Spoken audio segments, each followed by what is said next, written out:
Hello and welcome to another edition of Living on the Farm. We'd like to thank everyone who has become a subscriber to our channel. Without you all, we wouldn't be here. Also, we would like to encourage you, if you like what you see, to become a subscriber so that you get that notification every time we post a new video. Well, today we're drilling some wheat, and I want to talk about a couple of things. First of all, what we're doing here is we are drilling wheat back on ground that we had in wheat that we harvested in July, that we put back in soybeans then immediately following the wheat.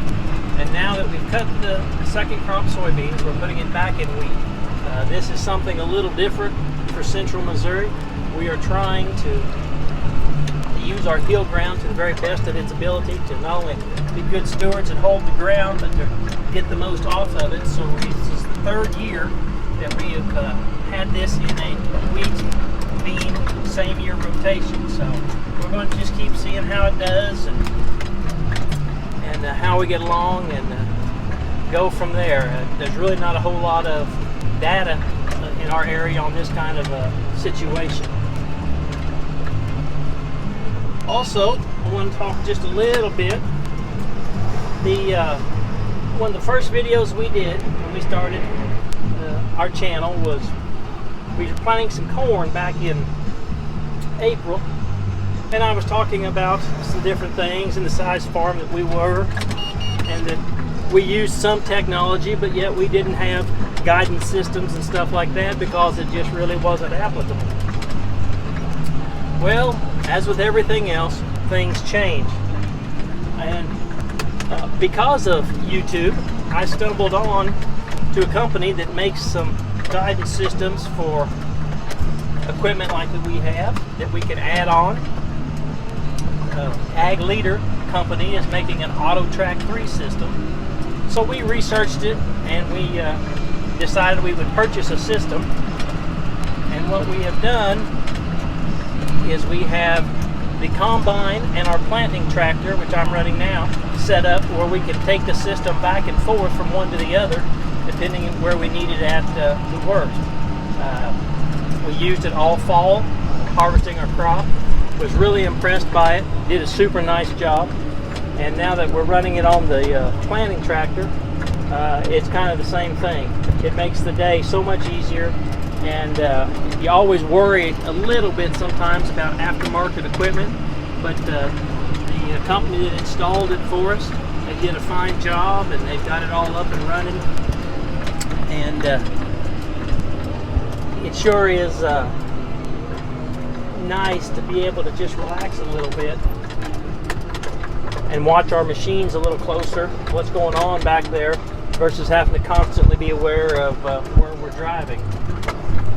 So if you have any interest in one, be sure and check out your local Ag Leader dealer and ask him about the Autosteer 3 system. I think my representative told me that he can put this system on everything from a 1970 model tractor to the about the very latest thing out. So that's a pretty wide range.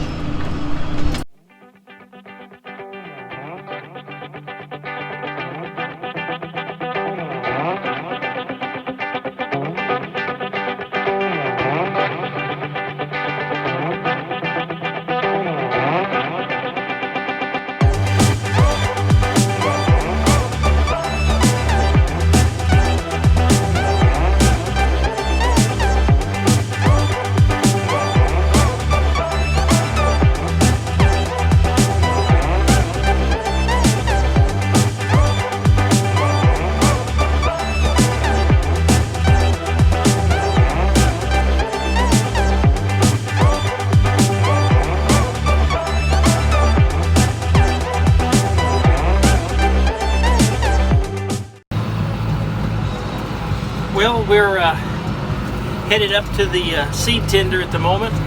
We're about out of wheat. We need to fill up so that we can get this piece finished up here. Just want to point out my handy dandy self-made cup holder that we use in this particular tractor. This tractor has got just enough age on it. The cup holders weren't a real priority like they are in some of our newer tractors. And you kind of have to be a little creative sometime.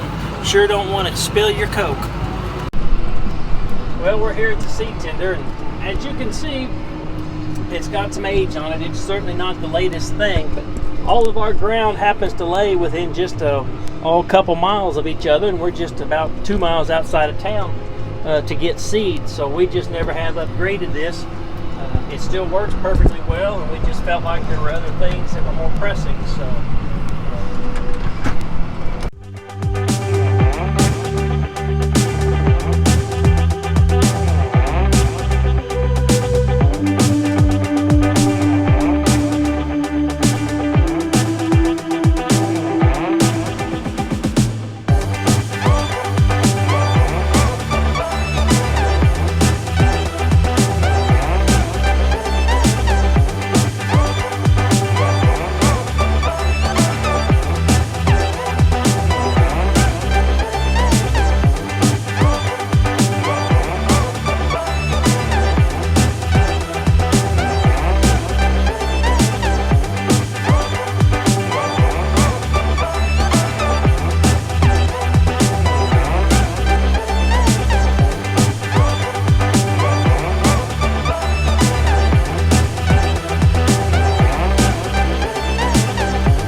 I better get back to work here.